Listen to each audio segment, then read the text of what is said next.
welcome back, men, to the lovely DSTV channel 263. Still with Open Studios with myself, Pimela Mhlanga, aka the P Master. Now, before the break, we started off the conversation with Cindy talking about dating, and now we're going to get now to the starting part of things. When we now start to get into a relationship, it is fresh, it just began. Who is responsible to maintain the relationship? Is it the male, is it the female, or is it both of them? It should definitely be both.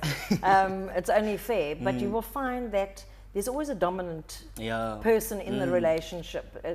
There's never an equal, and it actually gets a bit taxing on the person that is making all the decisions. So you need to say, right, this week it's your turn to make any decisions. Next week I'll take it, or whatever the case may be, because it isn't really fair. Because the other person, the dominant person, eventually, even though they're the dominant one, they start to get bored with having to make and resentful about having to make the decisions all the time. It's not fun, and it's not fair. It's true, and I must say, in most relationships, you find that actually males tend to be the dominant ones. If I'm not mistaken. I don't know.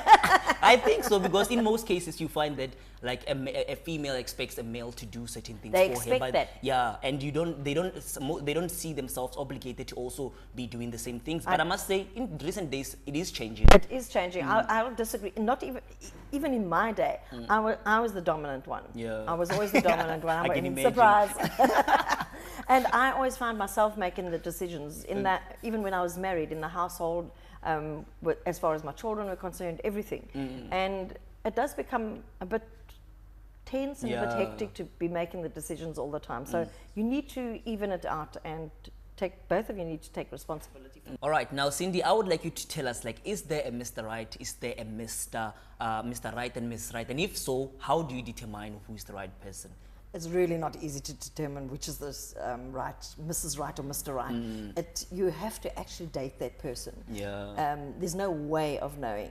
And I maintain that you can date that person for the first month and they'll be wonderful. But by the time you get to the third or fourth month, that person's true colors will come out, and you'll be able to determine very easily whether this is the person for you or not. Don't hang around. If your gut tells you this doesn't feel quite what I was expecting, run. Yeah. I mean, do. And that's pretty much, I think you need to listen to yourself. To yourself. And I must say, people actually, talking about listening to yourself, most people actually ignore their self, ignore that inner voice that tells you, you know what, this one ain't working for me, because you find that, you know, the people that actually, things that people put up with just to have someone there to say, you know, I love you, as someone to actually show and say, this is my partner. Like, I find it very much insane. What do you think it is a cause? Because dating nowadays is an absolute nightmare. It is a total nightmare. Funnily enough, I just wrote a piece for a magazine that dating in today's day and age is a nightmare. That was the title of it. It is a nightmare. It's really not easy to find somebody that is looking out for your interests. If they don't look out for your interests, if they talk about themselves, if they show signs of aggression, you must run. Seriously.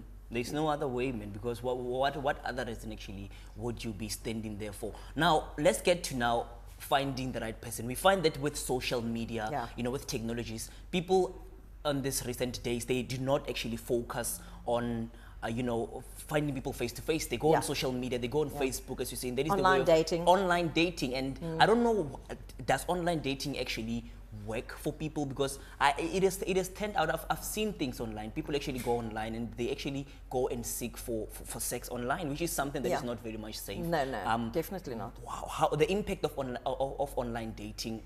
How real is that, and does it actually work? There are some cases that have worked, but 90% of them I would go as far as to say no, it hasn't worked. I mean, I've got friends older now that have gone online dating, and it's just, it's a nightmare. It really is. The people that they aren't who they say they are, whereas face-to-face meeting, I mean, there should be more community activities where the youth can meet each other. It doesn't have to be a religion or whatever. Go camping. Let mother and father, a couple of mothers and fathers take a whole bunch of people out camping. It's not that difficult to do, but people have become lazy because we've got social media. So it's easy just to find new friends on Facebook, and they call them friends. They're not friends, they're associates. They whatever you want to call them. They are not friends. You don't know them. Yes, you can go and stalk their Facebook or whatever the case may be, but what they put on there may not be true. But there again, go down to the bottom and see if they're little hooligans or whatever the case may be, party animals. You know to avoid that. But people have fake Facebook pages, we know that.